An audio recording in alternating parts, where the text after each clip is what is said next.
अस्सलाम वालेकुम। कैसे हैं आप लोग सब? उम्मीद करती हूँ सब ठीक ठाक खैरियत से होंगे। आज मैं बना रही हूँ सूजी का टुकड़ी हलवा या सूजी की कतलियाँ कहने आप। समझ लें कि ये ताकत का ख़जाना है। इसे बना के आप रख सकते हैं, महीनों चलती हैं ये। एक दफ़ा बना लीजिए। तो चलिए इसे बनाना शुरू करते हैं।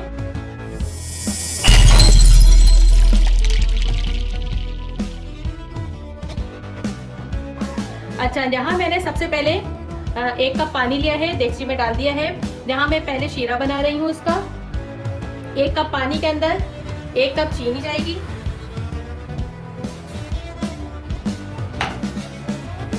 इसे मिक्स करेंगे। अच्छा, यहाँ मेरे पास 2 छोटी इलायची है, ये चली गई इसके अंदर। और ये थोड़े से ज़ाफ़रान की पत्तियाँ हैं, ये डाल दी। ये ऑप्शनल है, आप मेरे पास था तो इसलिए मैं डाल रही हूँ। बस अब इसे डिज़ोल्व करेंगे चीनी को। शीरा ना हमें बहुत गाढ़ा चाहिए और ना ही पतला चाहिए, बस नॉर्मल हो। यहाँ पर चीनी तकरीबन डिज़ोल्व हो गई है। बस इसे मैं 1 या 2 मिनट और पकाऊंगी और फिर चूल्हा बंद कर दूंगी। ये देखिए, यहाँ पे हमारी चाशनी को पकते हुए 2 से 3 मिनट और हो गए हैं। बस अब मैं चूल्हा बंद कर रही हूँ। इसे रखते हैं एक साइड पर। अब आते हैं सेकंड स्टेप की तरफ। यहाँ पर मैंने 1 कप घी लिया है। ये थोड़ा सा मैंने बचा लिया है, तकरीबन 1 खाने के चम्मच तक। 1 कप घी लिया है और इसमें 2 कप सूजी जाएगी। चलिए, घी पिघल लिया है, अब इसमें जाएगी सूजी। ये देखिए, कप से मैंने नाप के ये 2 कप सूजी है, ये मैंने ली है। अब हमें इसे भूनना है और फ्लेम जो है मैंने बिल्कुल जो है लो रखा हुआ है और ये लो फ्लेम पर ही भुनेगी। इसे ज़रा टाइम लगेगा भूनने में, इसलिए आप सब्र से बस इसे भूनते रहें। अगर फ्लेम आप लो रखेंगे, मीडियम रखेंगे या हाई रखेंगे तो इससे क्या होगा कि ऊपर तो सूजी के कलर आ जाएगा लेकिन अंदर से सूजी कच्ची रह जाएगी। इसलिए इस बात का आपको ख्याल रखना है। आंच आपने बिल्कुल धीमी रखनी है और इसी तरह से इसे बगैर छोड़े जो है मुसलसल चम्मच चलाना है इसमें। और अगर आप चैनल पे नए हैं तो इस चैनल को सब्सक्राइब कर लीजिए। वीडियो पसंद आए तो थम्स अप दीजिएगा और कमेंट करके ज़रूर बताया कीजिए कि आपको वीडियो कैसी लगी। Thank you. यहाँ सूजी को भूनते हुए 5 मिनट हो गए हैं तकरीबन, लेकिन अभी भी काफ़ी टाइम है, सूजी हमारी भुनी नहीं है। तकरीबन 10 से 12 मिनट लगेंगे इसे भूनने में, तो इसलिए आप सब्र से जो है इसे करते रहिएगा। ये नहीं कि फ्लेम आपने तेज़ कर दिया और फिर ये जल जाएगी। और यहाँ मुझे सूजी भूनते हुए तकरीबन 11 मिनट हो गए हैं, 10 से 11 मिनट हो गए हैं और सूजी हमारी ज़बरदस्त सी भुन गई है। ये देखिए, घी भी साइडों पर इसके आना शुरू हो गया है और पूरी जितनी भी सूजी है देखिए सारी इक्वल कलर की है। कहीं से ऐसा नहीं कि डार्क गोल्डन हो गई है, कहीं से वाइट रह गई है। इस तरह से आपने इसे अच्छे तरीके से भूनना है। सर्दियों के मौसम में आप इसे बनाइए, इस तरह से बना के रख दीजिए।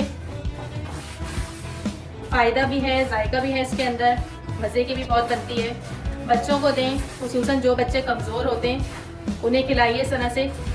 सूजी तो वैसे ही जिस्म को मोटा करती है, तो जो कमज़ोर बच्चे हैं उन्हें आप दीजिए। मुख्तलिफ़ तरीक़ों से बनाकर, कभी हलवा बना दें, कभी ये इस तरह से कतलियाँ बना दें।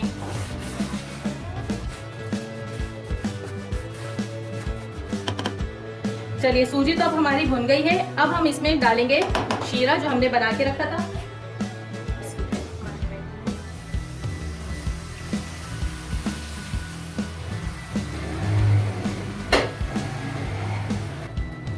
मिक्स करेंगे इसे।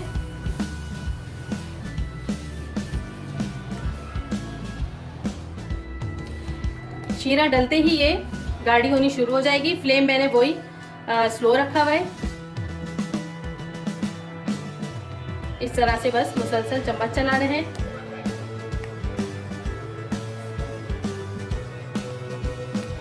बस देखें ये गाढ़ी होनी शुरू हो गई है।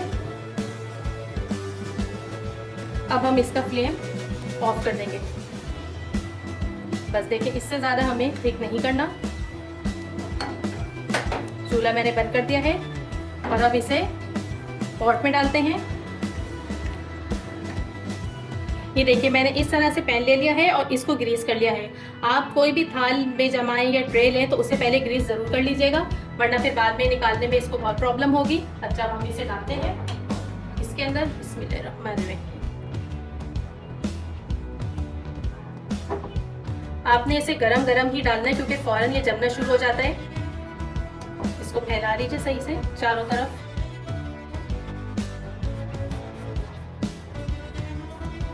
अब इसके ऊपर गार्निश करते हैं बादाम पिस्ते से। अच्छा मैं यहाँ इसके ऊपर चांदी का वर्क भी लगाऊंगी, मुझे बहुत अच्छा लगता है चांदी का वर्क।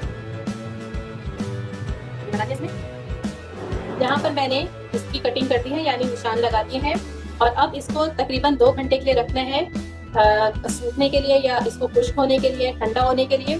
फिर ये सख्त हो जाएगा, फिर हम इसके पीसेस करके करेंगे और फिर मैं आपको दिखाती हूँ। तकरीबन 3-3.5 घंटे हो गए थे इसको रखे हुए और अब ये तकरीबन तैयार है, जम गया है अच्छे तरीके से। लेकिन अभी इसे और टाइम लगेगा। मैंने थोड़ा सा कट करके देखा था, ये देखिए दिखाती हूँ आपको। ये देखिए बहुत मज़े का, बहुत टेस्टी बना है। आप इस रेसिपी को ज़रूर ट्राई कीजिएगा और मुझे बताइएगा कि आपका हलवा कैसा बना। चलती हूँ, दुआओं में याद रखिएगा। फिर आऊँगी एक नई रेसिपी के साथ। खुदा हाफिज़।